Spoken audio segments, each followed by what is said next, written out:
දවසක් උදෑසනම ඉබ්බෙක් කැලෑවක් මැදින් ගඟ පැත්තට හෙමින් ඇවිදගෙන ගියා. එයා දිහා හොරෙන් දඩයක්කාරයෙක් බලාගෙන හිටියා.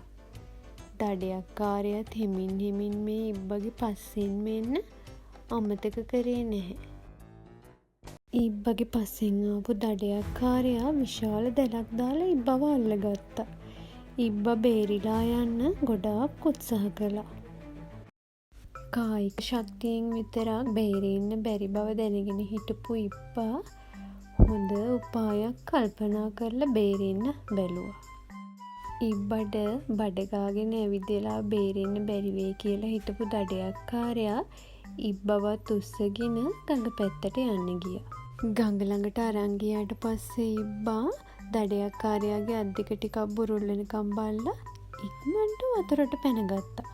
දඩයක්කාරයාට කරන්න කිසි දෙයක් හිතා ගන්න බැරුව ඉබ්බා නොපෙනී යනකම් වතුර දිහා බලාගෙන ඉඳලා දඩයක්කාරයා යන්න ගියා.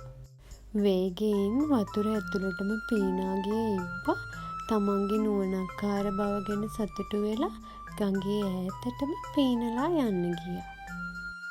ඈතට පීනලා ගිය ඉබ්බට ගොඩබිමක් හම්බුණා. ඉබ්බා ගොඩබිමට ගිහිල්ලා තමන්ගේ ජීවිතේ බේරුණ එක ගැන සතුටින් කල්පනා කරා.